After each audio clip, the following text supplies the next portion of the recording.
Hello everyone, my name is Tamwin and today I will walk you through research about the chapter 16 and 18. First one is the alternative evaluation and selection. And in these chapters we have five elements and there is the table of our contents.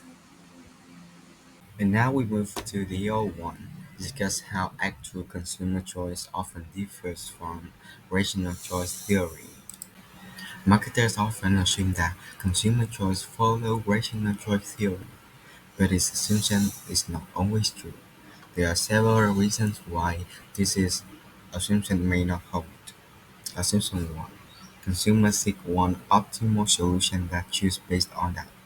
However, consumers may have alternative method goals, such as minimizing decision effort or maximizing the justi- justifiability of their decision to others.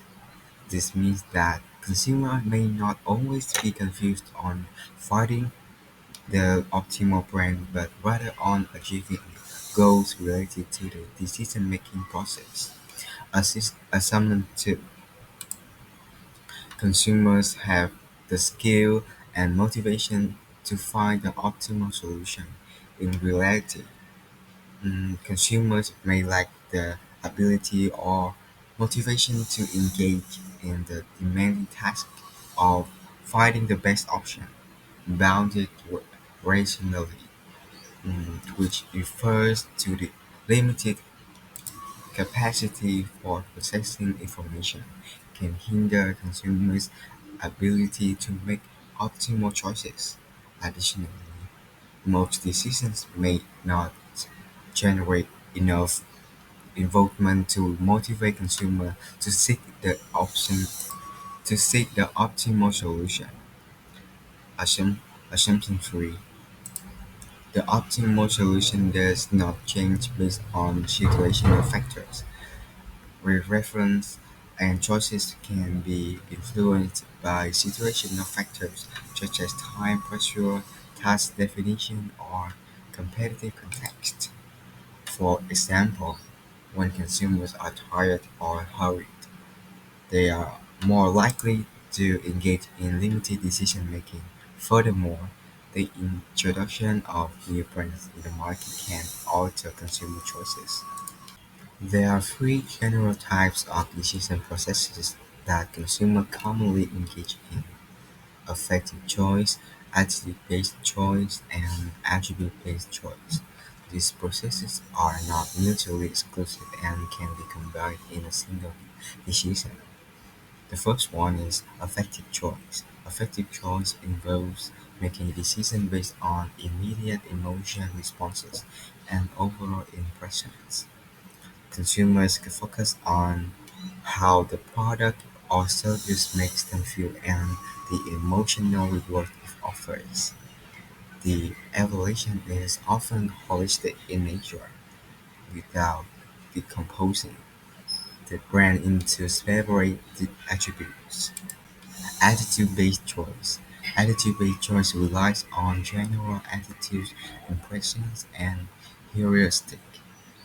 Consumers make decisions based on their overall attitude towards an brand or product without conducting detailed attitude by attribute comparisons. Past experience, beliefs, and perception influence these decisions. Attribute-based choice. Attribute-based choice requires consumers to evaluate and compare specific attributes of different brands or products. They actively seek information about distributors and are important to them and make decisions based on attribute evaluations and overall brand quality impressions. This process is more effortful and time-consuming but tends to result in a more optimal decision. And next we will talk about the learning objective 3 is learn evaluative criteria and their measurement. Evaluative criteria are the various dimensions, features, or benefit a consumer look for in a response to a specific problem. In natural evaluative criteria is are typically associated with the desired benefit. And first is determination of which evaluative criteria are used. First is direct method include asking consumer what criteria they use in a particular purchase. The second, indirect technique assume consumer will not or cannot state their evaluative criteria. Rotative technique allow the respondent to indicate the criteria someone else might use. Perceptual mapping. Researchers use judgment to determine the mentioned underlying consumer evaluation of brand similarity. For example, consider the perceptual map of beer. So in figure 16.2, its configuration were derived from a customer evaluation of the relative similarity of this brand appear. The horizontal axis is characterized by physical characteristics such as taste, calories, and fullness. The vertical axis is characterized by ripe, quality, and status. Naming it acid and thus its evaluative returns is then using judgment. The produce allow marketer to understand customer perception in the evaluative criteria they use of differentiate brands. Internet is determination of customer judgment of brand performance on specific evaluative criteria. A, var- a variety of methods are available for measuring consumer judgment of brand performance and on specific attributes. These include brand ordering scale, semantic differential scale, and Likert scale. And final is determination of the relative importance of evaluative criteria. The importance assigned to evaluative criteria can be measured either by direct or indirect method. The constant sum count in the most common method of direct measurement. Control analysis is the most popular indirect measurement approach in contrast analysis. So now we're gonna move to learning object 4, which is individual judgment and evaluative criteria. So we come to the first one, which is the accuracy of individual judgment. So most of the consumer isn't trained to judge the performance of a competing brand on complex evaluative criteria like the quality or durability. But we have here the sensory discrimination, which is the ability of an individual to distinguish between stimuli. This one could involve such variable as the sound of the stereo system, food product taste, or the display screen clarity, the minimum amount that one brand can be different from the another, which is referred to the GND, which is just noticeable difference. And in general, research indicate that individuals typically do not notice relatively small difference between brand or change in brand attribute. So the inability of consumer to evaluate product can be result in an inappropriate purchase. So the second one we come to is the use of surrogate indicator. So the consumer frequently use an observable attribute of a product to indicate the performance of the product on a less observable attribute. So like a consumer might infer that because of the product has a relatively high price, so it must also be the connect to the high quality of the product. So like in what we've learned in chapter 8, consumer often use such factor as like price, advertising intensity, warranty, brand, and country of origin as for surrogate indicator of quality, which we term quality signal.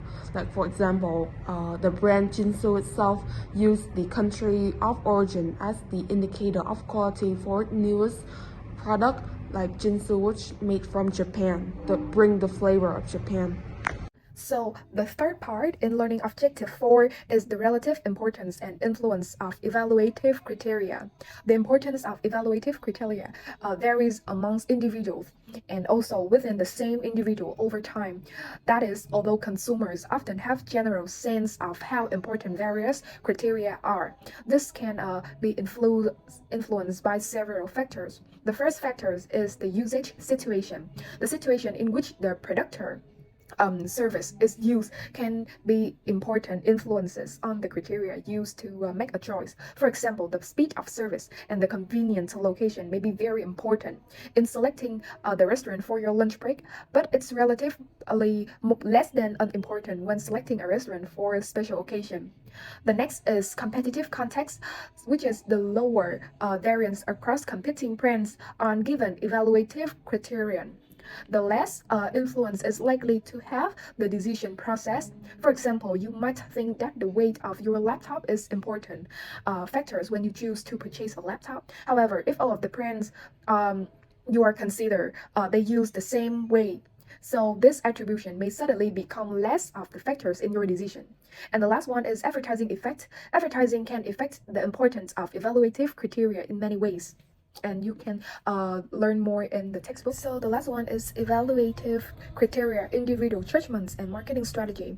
So marketers must understand the evaluative criteria consumers use relative to their products and develop products that excels on those features. All aspects of marketing communication must then communicate this excellent. Marketers must also recognize and react to the ability of individual to judge evaluative criteria, as well as their tendency use surrogate indicators. For example, most news consumers products are initially tested against competitors in blind test. A blind test is one in which the consumer is not aware of the product's brand name. Such tests enable the marketers to evaluate the functional characteristic of the products and to determine if the advantage over the particular competitor has been obtained without the effect of the brand name or the firm's reputation. So the blind test of Coca-Cola and Pepsi is an example. And several things that you should notice that marketers also make direct use of surrogate indicators. Brand names are also a strong surrogate for quality, and firms with a limited reputation can sometimes form brands alliances with a reputation firm and gain from the quality associated with a no brand.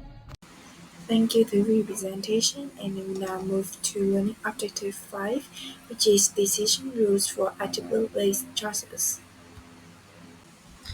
There are six main decision rules. First one is about the conjunctive. It is established a minimum required performance standards, and it is very suitable for who have limited ability to process information.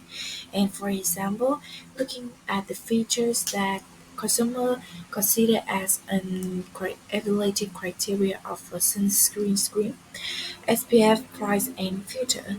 You uh, in any brand falling below any of these minimum standards could be eliminated from further consideration.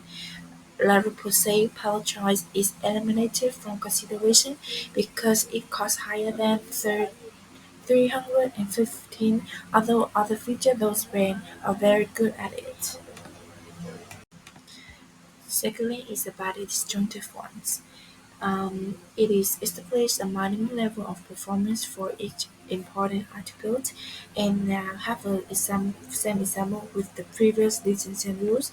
La Roche-Posay Power Choice meets the demand of high SPF and excellent filter preventing skin from sunscreen in spite of its high price.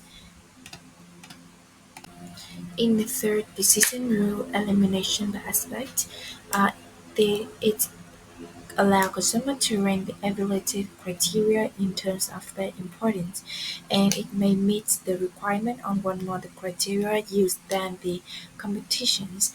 And for example, in the evaluative criteria arrangement, the consumer arrange the features in terms of first is the finish, second is the SPF, and lastly is the price.